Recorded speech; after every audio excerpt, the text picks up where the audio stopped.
संजीवनी, नैवेद्यामध्ये बिराजदारांचा मसाला घालून केलेला पदार्थ आहे ना? हो आहे.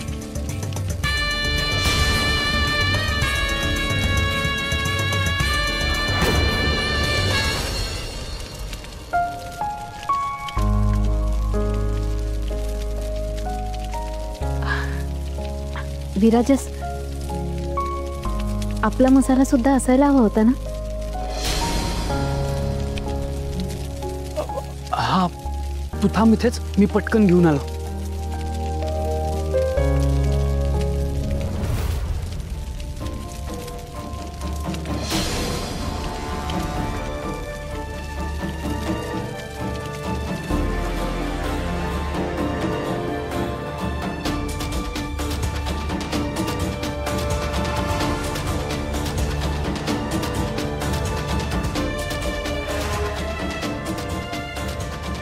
मसाल्याचे बॉक्स कुठे गेले?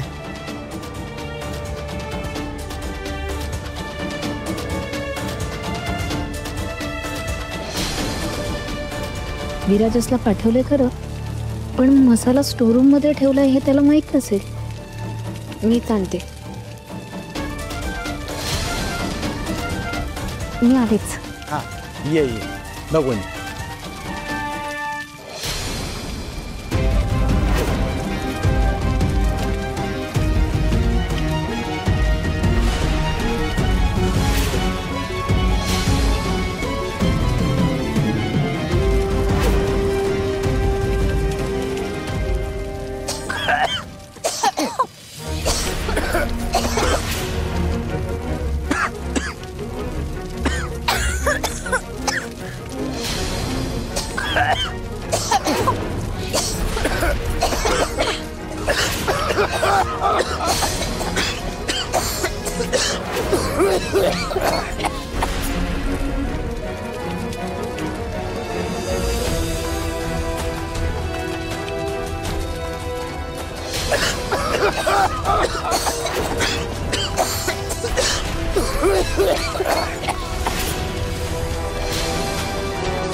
असा काय वास येतोय?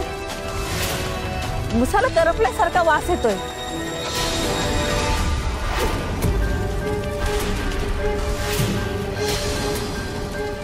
हो का आई, राधाच्या मसाल्यासारखा वास येतोय.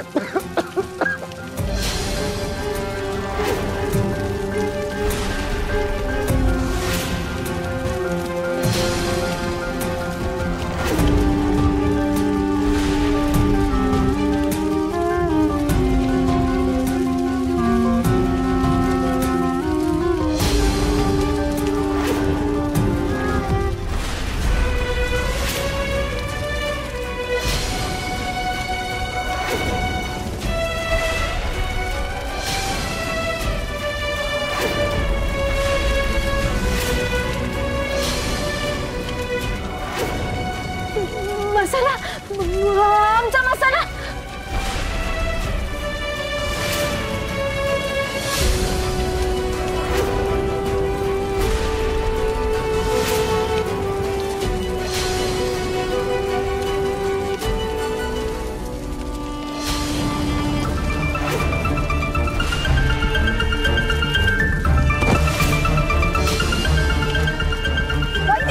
मागे हो, वय मागे का? थांब इकडे. कुठे चालली? जळशील ना तिकडे. राधा, मसाला पेटलाय आतमध्ये. सांभाळून सांभाळून, थोडी लांब राहा तू. मसाला, मसाला.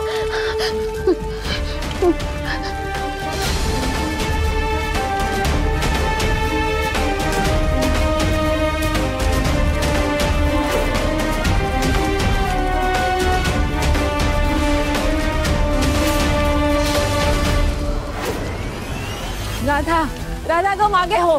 राधा मागे हो ग.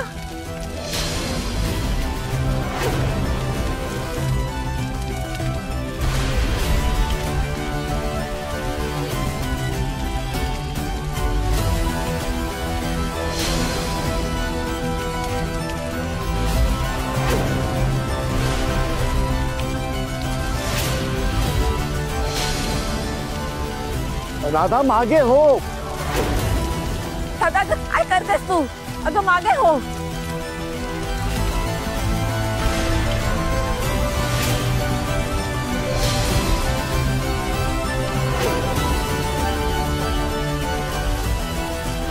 राधा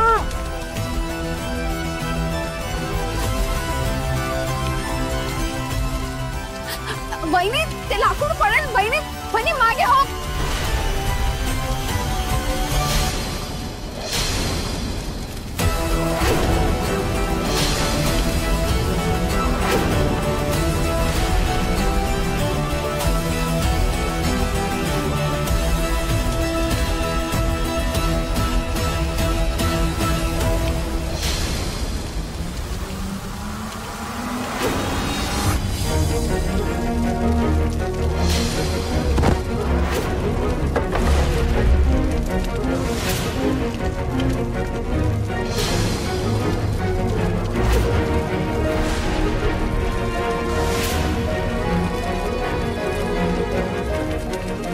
राधा विराज राधा राधा काय करतेस तू? राधा हा आपला मसाला जळतोय. विराजच बघ.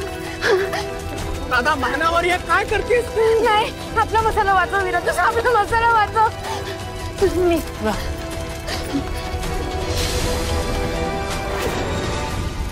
घ्या घ्या. ही अशी कामं करतात. हे अशी कामं करून तुम्ही दादाशी बरोबरी करणार आहात? नाही नाही दादा, मला तर वाटतं हिच्या आता लक्षात आलं की हिचे मसाले आपल्या तोडीचे नाहीत ना. नाही नाही दादा, मला वाटतं हिनं मुद्दामूनच तिचे मसाले टाकले याच्यात सिंपथी गेन करायला. अगं त्यापेक्षा सगळं हारले असं मान्य का नाही करत तू? आता बस. कोणी टाकला मसाला होळी?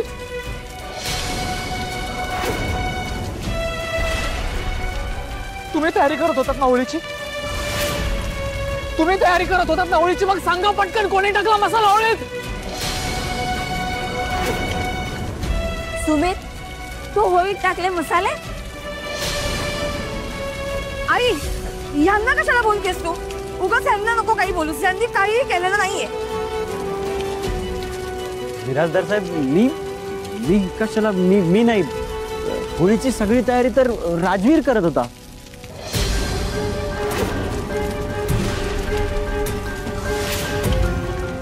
अरे विराजस, तूच नाही का राजवीरला लाकडं आणून दिलीस? त्यानेच रचली होळी.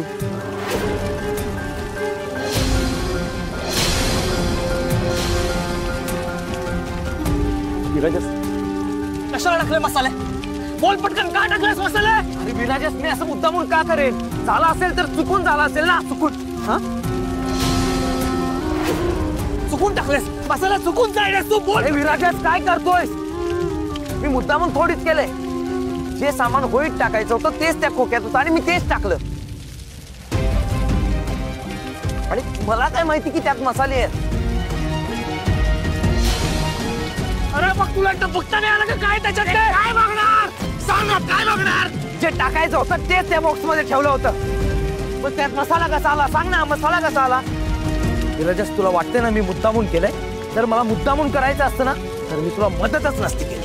मदत केलीस, चांगली मदत केलीस तू. अरे मसाले आणि होळीत टाकायचे पदार्थ यातला फरक पण कळत नाही का तुला?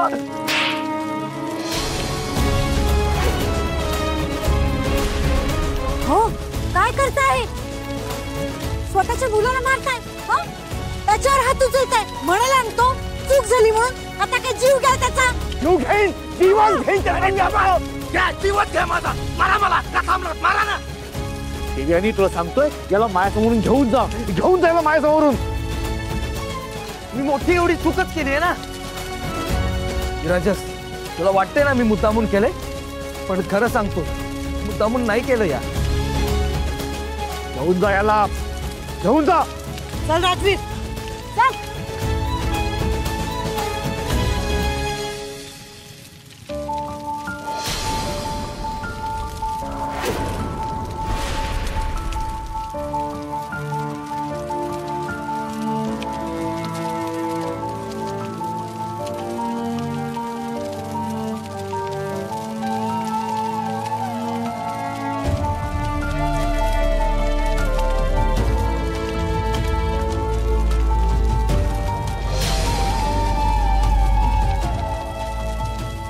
वहिनी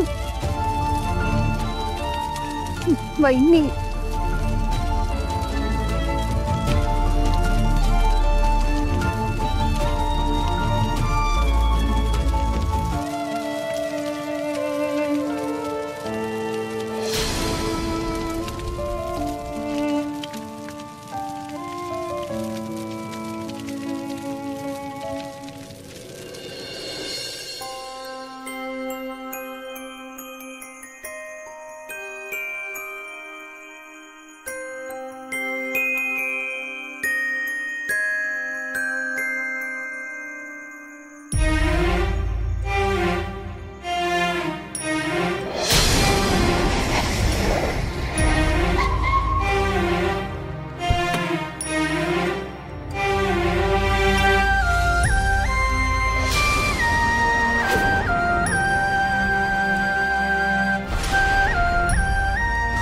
ही टेस्ट जगात भारी वाटेल अशी टेस्ट आहे.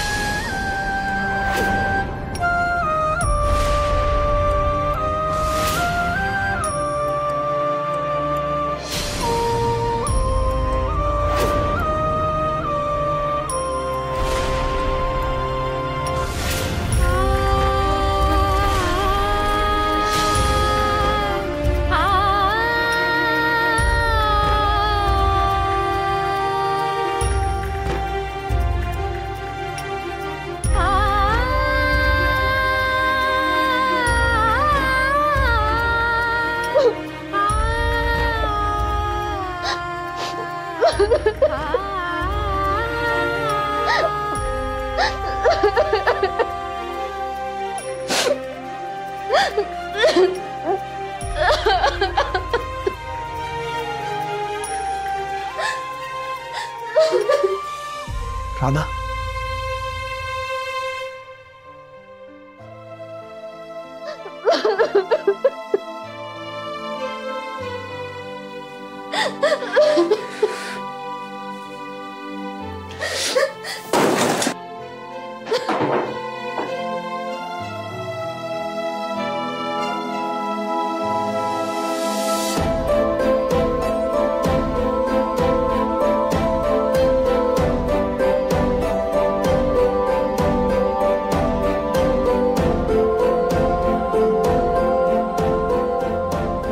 शांत हो बाळ.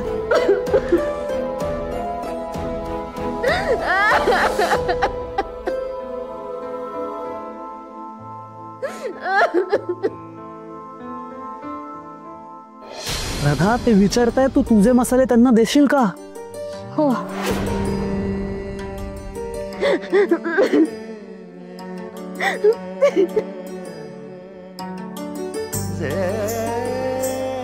विराजस,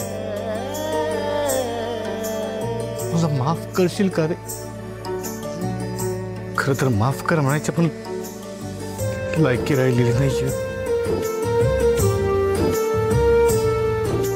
माझ्या मुलामुळे तुम्हाला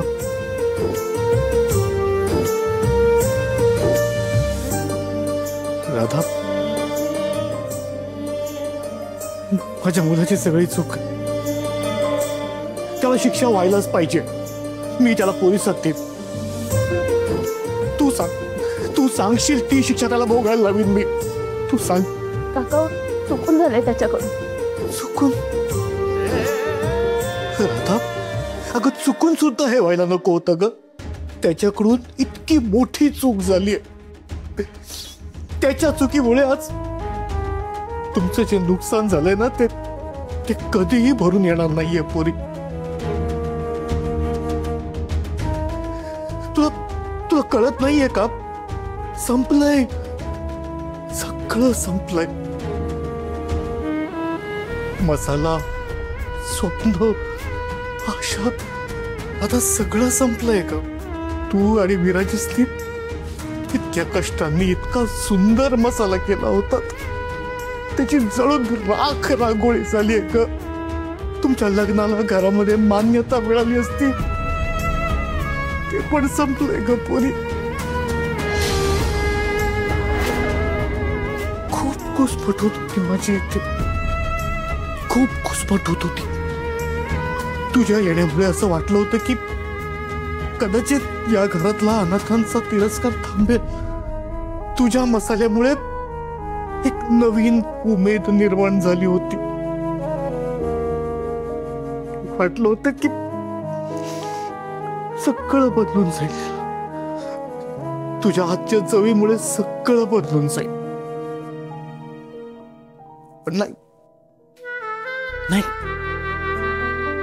आता माझ्या लक्षात आलंय की ते काही नाही बदलणार. इथे काहीही बदलणार नाही. सगळं तसंच राहणार आहे. या घरात अनाथांना कुठलंही स्वप्न बघण्याचा कुठलाही अधिकार नाहीये. कुठलाही अधिकार नाहीये. अनाथ अनाथ अनौरस अनौरस अनाथ अनाथ अनौरस अनौरस असंच होत राहणार. असंच होत राहणार. आणि बदलणार नाही.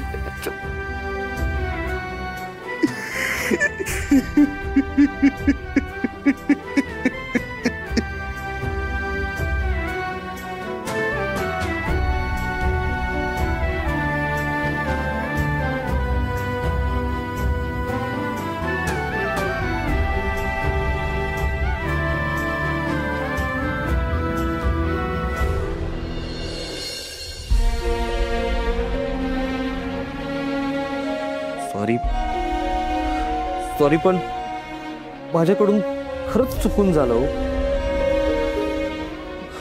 काय झालं कसं झालं मला नाही समजलं. आणि मी चुकून एक एक करून त्या मसाल्याची पाकिटं होळीत टाकत राहिलो. मान्य की माझ्याकडून खूप मोठी चूक झाली.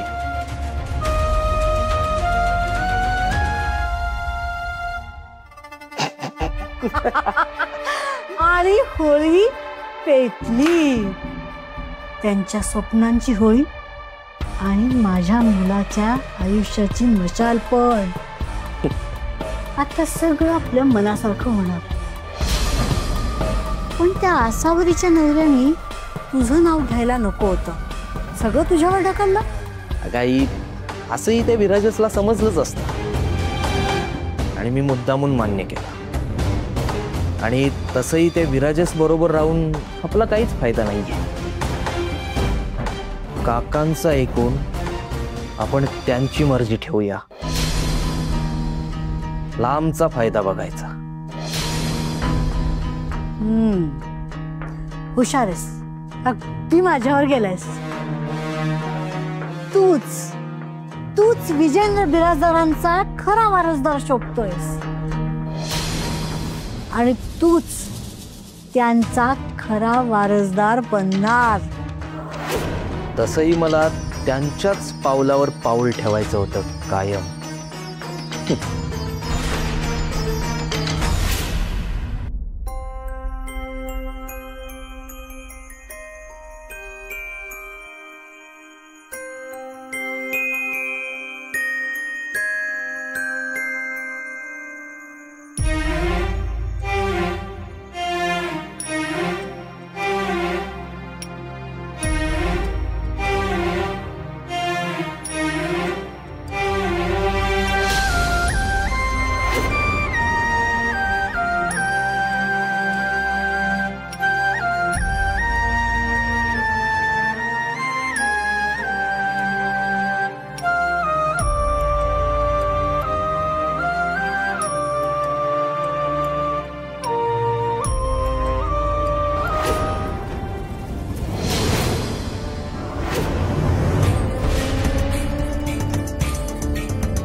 होळीची आठवण म्हणून थोडीशी राख घेऊन जा.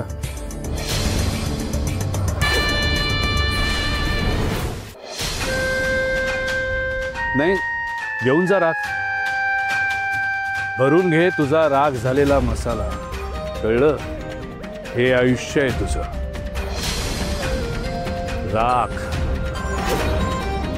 खरं तर तुमच्यासारख्या अनाथांना मोकळेपणाने श्वास घ्यायला मिळतो हेच खूप आहे.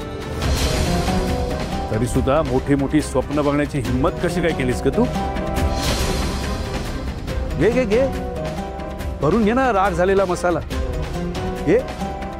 काय झालं? आश्चर्य वाटतंय.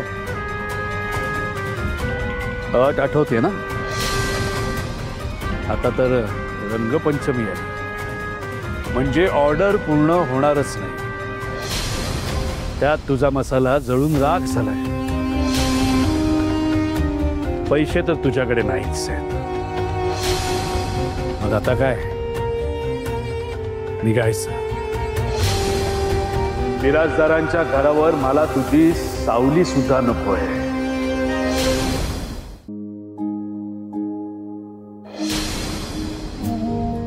बिराजदार साहेब, आपण होळी का साजरी करतो ही गोष्ट माहीतच असेल ना तुम्हाला. होलिका भक्त प्रल्हादला जाळायला बसली होती, पण अग्नीच्या ज्वाळा त्याचं काही बिघडवू शकले नाही.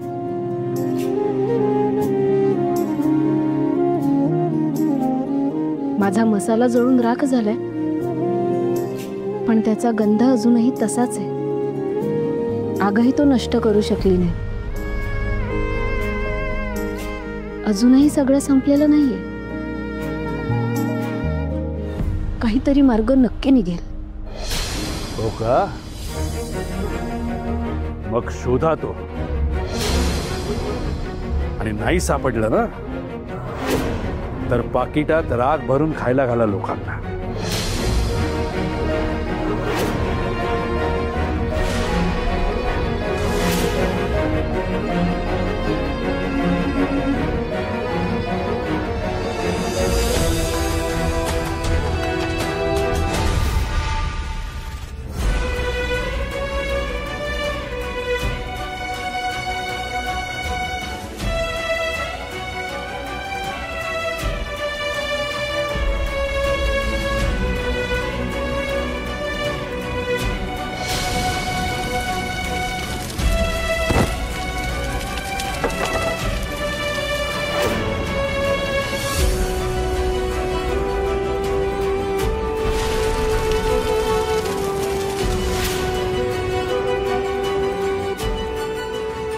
जाऊ का विराजेसकडे? जातेच. नाही, नको. यांना कळलं तर